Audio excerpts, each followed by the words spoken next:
India में कितने बच्चे हैं छोटे छोटे? बहुत हैं। उन बच्चों को खिलौने चाहिए खेलने के लिए, नहीं चाहिए? यस और नो? यस। इससे आसान कोई काम हो सकता है? खिलौनों की दुकान खोल दो, बन जाओ जुगाड़ू, अगर बन सकते हो तो। अब आप अरबपति बनने वाले हो खिलौनों की दुकान से।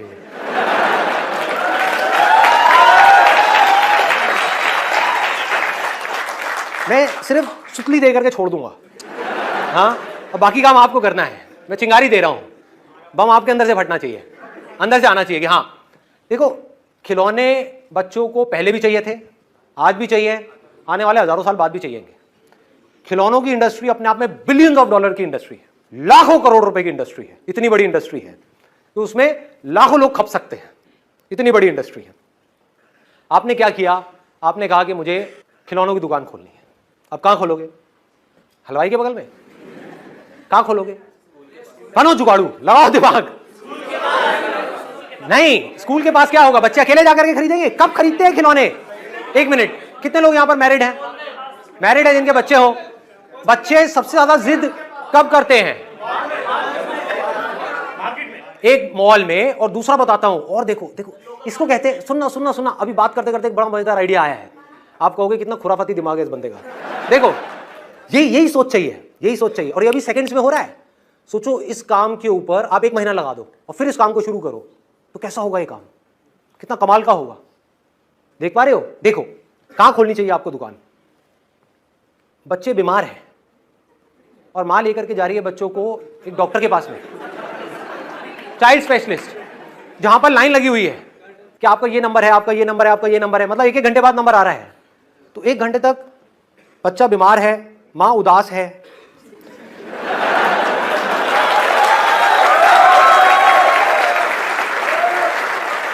मां चाहती है कुछ देर के लिए बच्चा अपने दर्द को भूल जाए, बच्चा खुश हो जाए। बच्चा खुश होता है खिलौनों से, खिलौनों की दुकान है जस्ट उसके सामने। सोचो क्या होगा।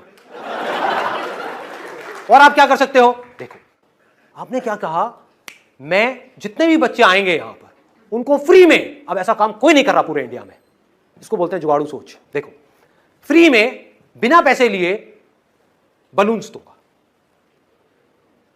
आपकी कॉस्ट कितनी है एक बलून की? 5 रुपए। मान लो 2 रुपए की है, उसमें गैस भर गई, ये हो गया, वो हो गया, सब मिला के 5 रुपए की पड़ गई आपको। बहुत हाई फाई बलून नहीं, वो स्पाइडरमैन वाला बलून नहीं, सिंपल सा बलून जिसके ऊपर आपकी जो टॉय शॉप है उसका लोगो है।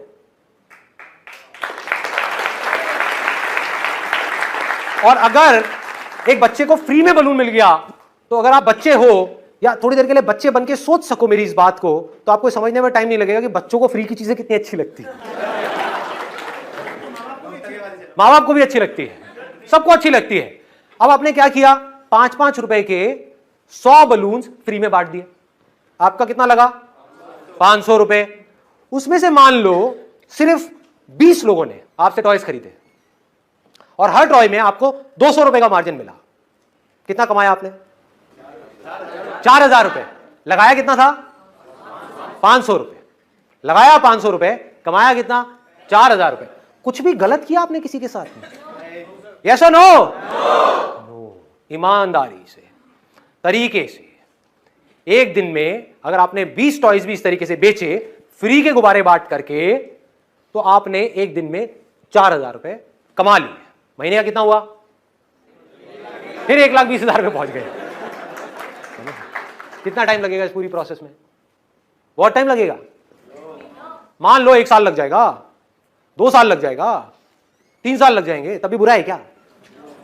अब इसमें आगे दिमाग लगाओ, इस काम को आगे बढ़ाने की कोई लिमिट है? यस और नो?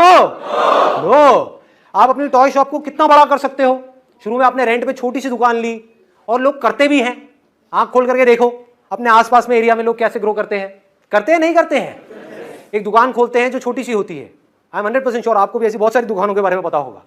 फिर उसके साथ वाली भी ले ली, फिर वो भी ले ली, वो भी ले ली, वो भी, बड़ी सी दुकान हो गई। ऐसी दुकान चलता है? टॉय शॉप चल पड़ी, उसके बाद में धीरे धीरे बड़ा कर लो, उसके बाद में कितनी भी टॉय शॉप्स खोलो।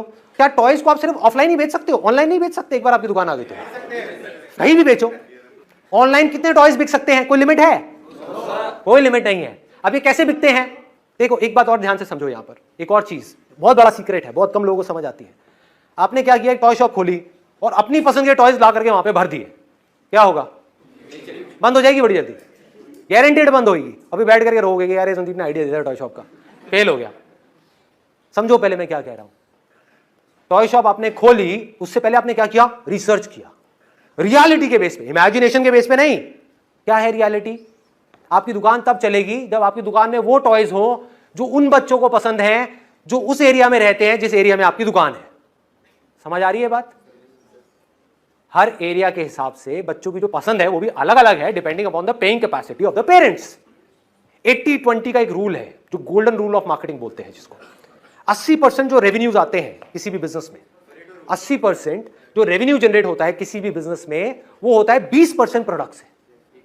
मतलब आप 100 टॉयज अपनी दुकान में रखोगे, उसमें से 20 ऐसे होंगे जो बार बार बिकेंगे, 80 ऐसे होंगे जो कम बिकेंगे, और बहुत सारे ऐसे भी होंगे उसमें से 80 में से जो बिकेंगे ही नहीं। तो आपने क्या दिमाग लगाया कि शुरू में मेरे पास में कोई बड़ी दुकान नहीं है, छोटी सी दुकान है, लिमिटेड कैपेसिटी है। मान लो अगर दुकान का रेंट देने की आपकी कैपेसिटी है 10,000 रुपए, तो उसमें कोई बहुत बड़ी दुकान तो मिलेगी नहीं, छोटी है।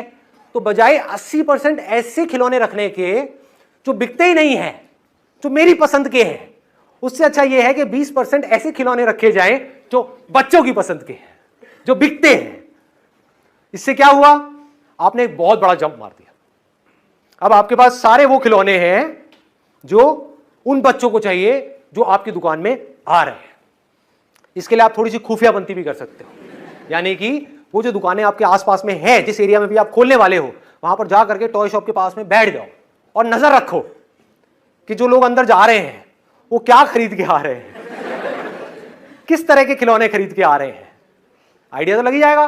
तो आपको समझ आएगा कि अरे तेरे की, ये 4 तरह के खिलौने हैं जो बिके ही जा रहे हैं, भर दो अपनी दुकान को उन 4 खिलौनों से।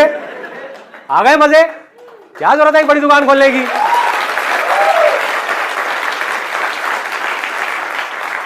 This is called smart work. समझना होता है कि सामने वाले को क्या चाहिए। ये कब समझ सकते हो? जब आप रियलिटी से जुड़ते चले जाओगे, उस रियलिटी से पॉसिबिलिटीज निकालोगे, ना कि पॉसिबिलिटीज में उलझे रहोगे। ये होगा, वो होगा, वो हो जाएगा, सब कुछ हो जाएगा। रियलिटी को समझो, एज इट इज देखो, चीजों को सिंपल कर दो, कॉम्प्लिकेटेड मत करो। मैंने कुछ कॉम्प्लिकेटेड करी यहां पर या सिंपल करी है? सिंपल किया है, बिजनेस को सिंपल किया है, कॉम्प्लिकेटेड नहीं किया है। कोई भी कर सकता है अगर उसको ये बेसिक सी बातें समझ आ जाए तो। 10 मिनट के अंदर अंदर इतने सारे आइडियाज आ गए। सोचो अगर आप इसको आराम से बैठ करके सोचो, इसके ऊपर काम करो। अपने दोस्तों के साथ भी बैठो जो थोड़े से जुगाड़ू हैं, उनके साथ बैठो और बोलो चल यार बैठते हैं, मजे करते हैं, आइडियाज दे, और मैं क्या कर सकता हूं, और क्या कर, वहां से आइडियाज आएंगे। अभी क्या कर सकता हूं, इसमें हमेशा याद रखना, this is the most important thing. अभी क्या कर सकता हूं, 10 साल बाद नहीं। लोग वहां फंस जाते हैं, जब तेरा ये हो जाएगा तब वो हो जाएगा, तब हो जाएगा। अभी क्या है? अभी इमीडिएटली मेरे हाथ में कितना पैसा है, मान लो 5 लाख रुपए है, तो उसको यहां लगाऊं या यहां लगाऊं? और अगर यहां लगाऊं और मान लो 1 साल तक कुछ भी नहीं हुआ, तो क्या मेरे पास में उसके बाद भी इतना पैसा है कि मैं आराम से उस दुकान को 2 साल तक चला सकूं? अगर है तो आपकी दुकान कभी बंद नहीं होगी। ये सोच करके अपनी इमेजिनेशन के बेस पे बड़े बड़े प्लान बना के आपने एक दुकान खोल दी, ये सोच करके कि अगले महीने से ही मैं लाखों रुपए कमाने लग जाऊंगा, मर गए। आपने क्या किया? एक रियलिस्टिक प्लान बनाया, यहां पर प्लानिंग आ गई। प्लान क्या है? अब इसमें भी कुछ रॉकेट साइंस नहीं है, सिंपल सा प्लान है। मेरे हाथ में 5 लाख रुपए है। अभी भी आप बजटिंग करते ही हो, हर चीज जो भी खरीदनी होती है उसकी बजटिंग करते हो, प्लान करते हो कि इतना पैसा यहां जाएगा, इतना यहां, इतना यहां। ऐसी इसमें प्लानिंग है, कोई रॉकेट साइंस थोड़ी है, सिंपल सी प्लानिंग है कि अगर वर्स्ट केस सिनेरियो क्या है, बेस्ट केस तो समझ आता है जो मैंने बोला है, लाखों रुपए, करोड़ों रुपए, अरबों रुपए, ये बेस्ट केस सिनेरियो है, उसको छोड़ो। वो देखना इसलिए जरूरी है कि कहीं आप ऐसे किसी काम में जाकर के ना फंस जाओ जिसमें कोई पोटेंशियल ही नहीं है, इसलिए वो भी देखना जरूरी है कि वो काम कोई टेम्पररी काम है या परमानेंट काम है। ये दोनों ही काम परमानेंट है। तो आपने पॉसिबिलिटीज को देखा, फिर रियलिटी के ऊपर काम करते चले गए। इसको आपने पक्का कर दिया, हर तरफ से अपने प्लान को स्ट्रांग कर दिया। बेस्ट केस सिनेरियो ये है कि 3 महीने के अंदर अंदर मेरी दुकान चल पड़ेगी। वर्स्ट केस सिनेरियो क्या है? 3 साल के अंदर अंदर दुकान चल पड़ेगी। वर्स्ट केस सिनेरियो, मैं अगर अपना काम अच्छे से करता रहा तो 3 साल तक कितना पैसा चाहिएगा सर्वाइव करने के लिए? क्या वो मेरे पास में है? हाँ है, हो गया काम। अगर इस तरह से आप चले तो दुनिया की कोई ताकत आपको हरा नहीं सकती। सोचो ये जो मैं बोल रहा हूं, ये रियलिटी में हो जाए, और होना ही है, होना ही है। जितना कन्विक्शन के साथ मैं बोल रहा हूं ऐसा हो ही नहीं सकता ना हो। कोई मरा हुआ आदमी होगा जिसके अंदर मेरी बातें नहीं जा रही होंगी, जिंदा आदमी होगा तो उसके तो दिल चीर करके अंदर तक जाएंगी ये बातें। जा रही हैं? Yes no? हाँ, अब जब ये अंदर गई तो एक बीज चला गया ना अंदर, हाँ नहीं तो कल इसने पेड़ बनना ही बनना है, आपने सक्सेसफुल होना ही होना है।